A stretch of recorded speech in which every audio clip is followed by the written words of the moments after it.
That was our last argument after Patricia was served with the papers, but before we went to court. We were both pretending, playing roles for each other. I pretended I still wanted to talk things out, even though the coffin lid on our marriage had slammed shut. Barely a private investigator had shown me the picture of her kissing Bradley Jacobs. By the 5th minute of their first videotape, he was already in the grave, and I was filling his lid with earth. As for Patricia, I don't know what exactly she was faking. Maybe that her continued infidelity was still a legitimate subject for discussion. Maybe that we could somehow reasonably agree to stay married while she slept with Bradley on the side. My wife, Patricia Wilson, maiden name Anderson, is a lawyer. Bradley is actually one of her paralegals, and finding ways to be reasonable about completely unreasonable things is what she does for a living. At home, I suppose she does it pro bono. The phrase, "Matt, be reasonable," has been a constant refrain for most of our 25-year marriage. But after I handed her the papers, she added another phrase to her repertoire. Fragile male ego, meaning, "Matt, this isn't about me or who I am or am not sleeping with. It's about your fragile male ego." God, I hate that line. And of course, we didn't get too far into this last discussion before she decided to drop it. "Matt, if you could see beyond your fragile male ego, you'd realize that you're not threatened by this at all." She gave me her most hopeful, most reasonable smile. "I don't love him, and in a few months we'll both be moving on. You and I will still be able to ride off into the sunset together. I have to hand it to Patricia. She's very brave." As she said this, she was running her fingers over the stem of a glass of her favorite unaged Australian Chardonnay in an oak barrel, standing next to a manila folder on our kitchen table. The folder, in turn, contained my divorce petition, as well as some of the crudest photos a private investigator had managed to take. In other words, the Titanic has collided with an iceberg, the orchestra is playing the hymn, "Nearer, Lord, to Thee," and women and children are being led to the lifeboats. Meanwhile, Patricia says that if I'm sensible, if I can overcome my fragile male ego, we might be able to make it to port. The thing is, Patricia thinks we're still negotiating, but I don't want to decide anything anymore. I want to end this conversation. "Patricia, let's stop for a second," I said, interrupting her half-heartedly. "You keep talking about my fragile male ego, saying that if I can overcome it, we'll be fine. What exactly do you mean by that? By fragile male ego?" She frowned for a moment, slightly offended at being interrupted. "Well, it's very simple, Matt. You're afraid of competition, afraid that somehow you won't be able to fit in." She smiled at me again, affectionately, slightly condescendingly. "But honey, you don't have to worry. You're my boyfriend, my man."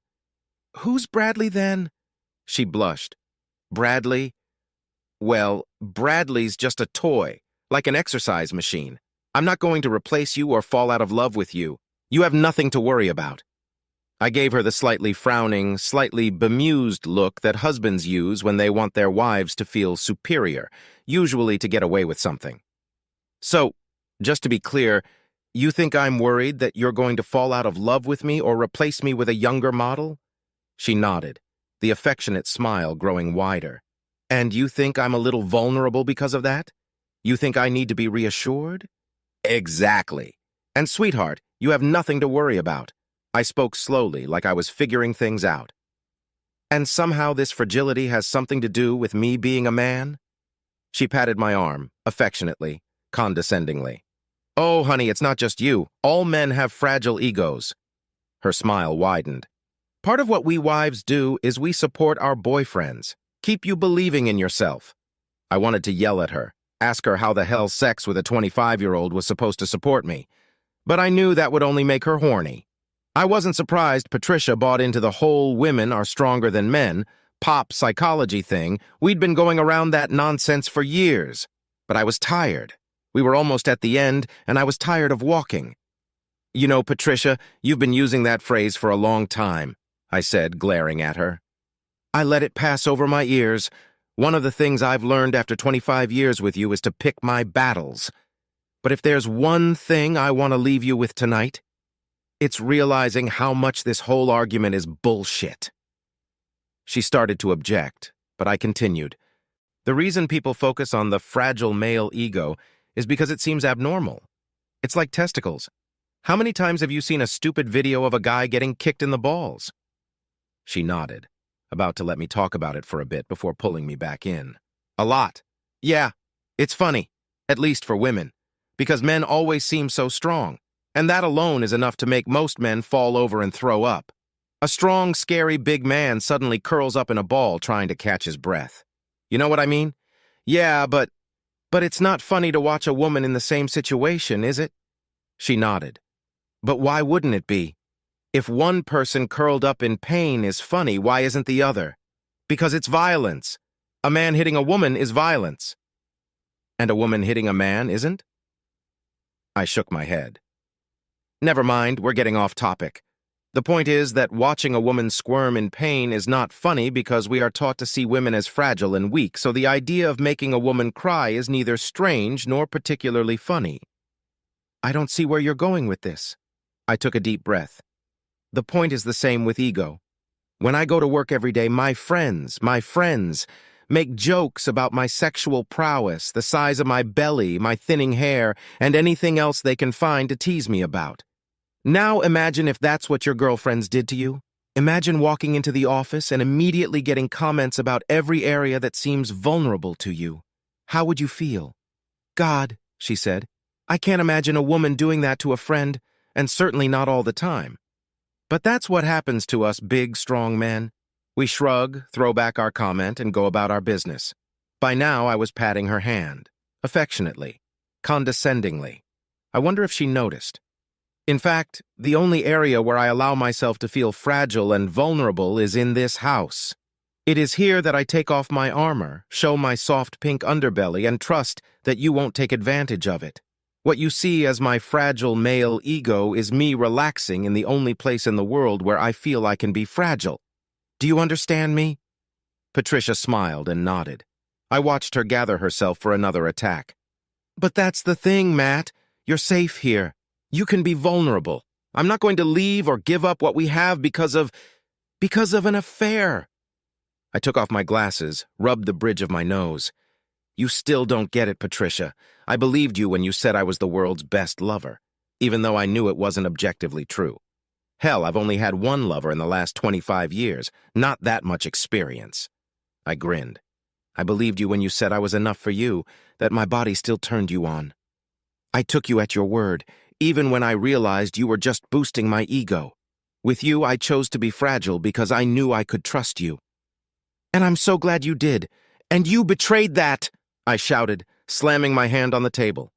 Her eyes widened and she fell silent. I took a deep breath and tried to find a calm voice again. About 6 months ago, I started to notice that you weren't so careful with my fragility. I noticed the way you expressed yourself when I took my shirt off, the way you closed your eyes when we had sex. Caught the sarcastic comments about going to the gym or giving up beer. She looked up at me shocked, and I continued. I noticed you stopped talking about your day or asking about mine. I noticed you weren't around me. Even before you started having sex with Bradley, I realized you weren't safe for me anymore. You weren't going to protect my vulnerability. Matt, She paused. Had the lawyer run out of words? I looked her in the eye, firmly. They glittered, and I'm sure mine did too. I've tried to fight it, Patricia. Took you out to dinner more often, commented on your clothes. Tried to schedule more vacations, more time just for us. Tried to let you know you were special to me, dressed better, started going to the gym. Hoped you'd remember how special I was to you. I looked down at my hands. Not now.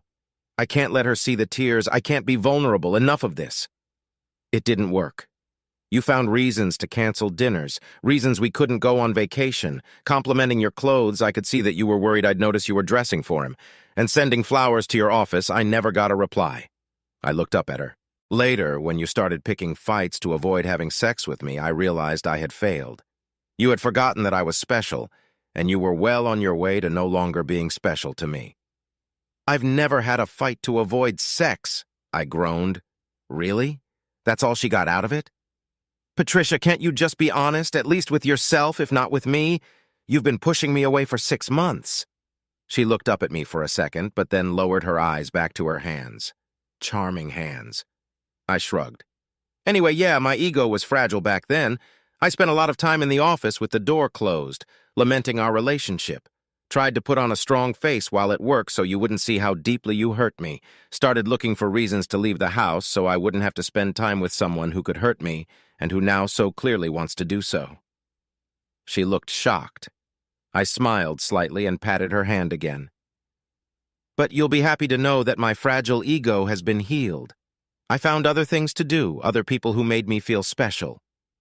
She looked up, a question in her eyes. I grinned. No, I wasn't cheating on you, but I noticed that some women at the gym didn't look like my body was pushing them away too much these days. Anyway, by the time I had proof and was talking to a lawyer, you wouldn't have even noticed that my fragile male ego had ever been hurt. Are we done? That's what I thought. I finally said what I had to say, and I thought maybe she finally heard me. Maybe now we could move on. But no, I was married to a lawyer, and there's no such thing as a lost case. But Matt, there was no need for that, she shouted. Yes, I admit that I've been, lately, distracted, but I never stopped loving you. In my world, you've always come first. I'm sorry that I didn't see how fragile you were, how much I hurt you. Patricia kept talking, kept weaving beautiful pictures out of her words, but I couldn't hear her. There's that word again, fragile. She still didn't understand anything, and I realized she probably never would. I didn't try to make it nice anymore. Patricia, stop it! I barked. I think she could hear the anger in my voice, even though I tried to hide it.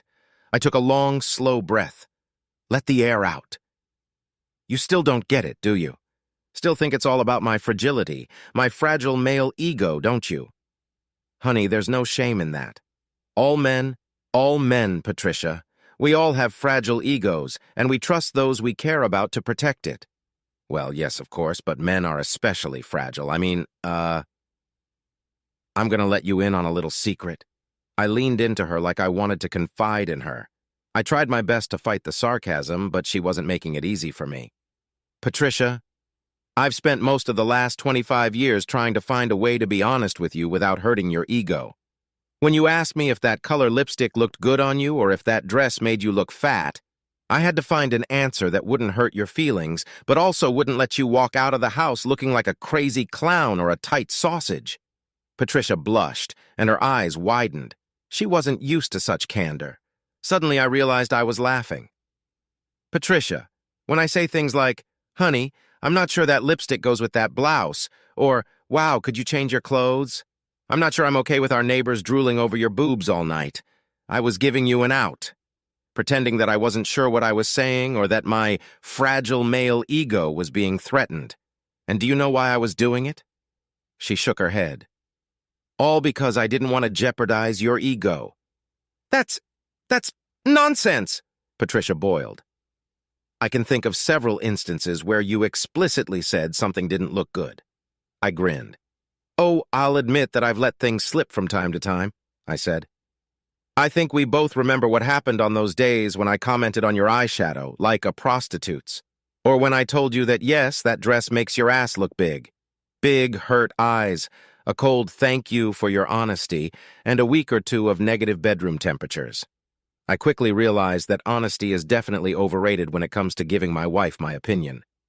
So for 25 years you lied to me? Patricia looked like she was ready to explode. It's time to call it a day. Let's just say I gave you a selective and carefully edited version of the truth. I told you that you were the most beautiful woman in the world, that your trips to the gym cut a decade off your age, that your ass is as big as the Venus of Milos, gave you extravagant compliments that, like your compliments to me, were designed to show you how I see you, and, in the process, boost your fragile ego. My ego is not fragile. Patricia, you have a fat ass. She looked at me like I'd just punched her in the chest. What? I smiled at her. You have stretch marks. Your breasts are sagging. The roots of your hair are graying and your teeth are yellowing. Those expensive creams you buy don't hide the wrinkles on your face or your second chin. Honey, it's time to start thinking about how to age gracefully because you can't fight it anymore. She gasped, her eyes widening. A few punches, all right on target. Jesus Christ, Matt. Patricia, remember the feeling you're having right now. Think about it. Now imagine I told you I was going to fuck some pretty young thing in the office. Someone 10 or 20 years younger than you. Firm ass, luscious breasts. She tries all her tricks on me because our relationship is still in its infancy and she is still just starting her game. Imagine me coming over to your house from her a couple times a week. How's your ego doing? Feeling a little fragile? Patricia's a little gray. Yeah, she mumbled. That's what you never realized, Patricia. I'm not blind. You're not the most beautiful woman in the world. Hell, I could probably walk out my front door and find half a dozen women in our neighborhood who are objectively more attractive than you. I looked at her again, but her face was still drawn out. I could see the tears on her cheeks. You're not the prettiest or the smartest or the most fun, but to me, that's exactly what you were. You were the prettiest, the most fun, the best. As I saw all your flaws, I also saw the life we had together. Your breasts sagged because you fed them to our children. Your ass is fat because you carried them in your body. You have wrinkles from laughing because we laughed together. I looked at the road map of your body and saw the miles we traveled together. I treasured each of those miles and the footprints they left. She looked up, and it was like the last scene in a boxing movie, the one right before the final knockout. She sobbed. What about now? What do you see now? God, I thought. She's asking for it. It would have been so easy. Part of me, hell, a big part of me, wanted to deliver the knockout blow, the one that would leave her so shattered that she'd spend the next few years tossing from bed to bed trying to prove she still had it. And here she is, jutting her chin out, waiting for the ceiling to collapse. But that's the point. It's not about landing the knockout punch anymore. In fact, it wasn't even about Patricia. She looked in the mirror, saw that time was running out, and decided she could find the fountain of youth in a younger man. And then, when she was exposed, she tried to stand her ground through defiance and clever words. I think it's clear to both of us that she is weak and small, and will now be left alone. As for me, I cried my tears in my car, outside my office door, in a park a mile from my house. I spent months hiding my pain from my wife as I struggled, and then mourned the death of my marriage. Now I needed to plan the rest of my life. The first step was to ask myself who I wanted to see in the mirror every morning. The guy who took a cheap shot?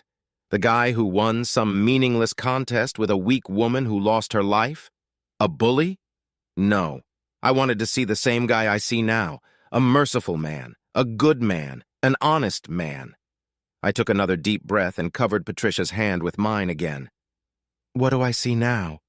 Now I see the woman I spent the best years of my life with. I see the one I trusted with my fragility for as long as I could. I squeezed her hand. I see the one I'm really going to miss. She stood up, pasting a smile on her face. That one was crooked, and it didn't help with the tears. It doesn't have to be like this, she said. We can find our way back. No, we can't, I sighed. You're right about one thing, Patricia. I'm not fragile, but here my trust was fragile. I'll never be able to take off my armor again. Never be able to let you in. Maybe we could live together. We could sleep in the same bed, go on vacations, make some memories. But the thing is, I'll always be watching you. Wondering if you're appreciating my body, if you're comparing me to someone else in bed. Wondering if you're staying with me because you love me or just out of habit. I'm not going to live like that, Patricia. I think I have 30 or 40 more years, and I don't want to spend them with someone I don't trust, pretending to feel safe and secure when I really don't. I don't deserve that. And frankly, if you really love me, you wouldn't ask me to go through that. For all her legal skills, Patricia is pretty transparent, at least to me. I could see in her eyes that she was thinking up counter-arguments, testing them out, seeing which ones might work. And then I saw it when she realized that it was really over. It was like the light went out in her eyes. Once Patricia decided not to fight, the divorce went through quickly. We traded jewelry for tools and a TV, furniture for my partially restored Mustang. In the end, we sold the house, split everything in half, and saved a lot of money on lawyers. The great thing about divorce is that even when it's finalized, it's not over. I still see Patricia often, at our children's birthdays, anniversaries, Christmases. Sometimes she brings a beau with her, and I usually have a woman under my arm. For the last year or so, it's the same woman, and I can see from the look in Patricia's eyes that she understands what that means. I try not to gloat, but sometimes my ego, well, it can be a little fragile.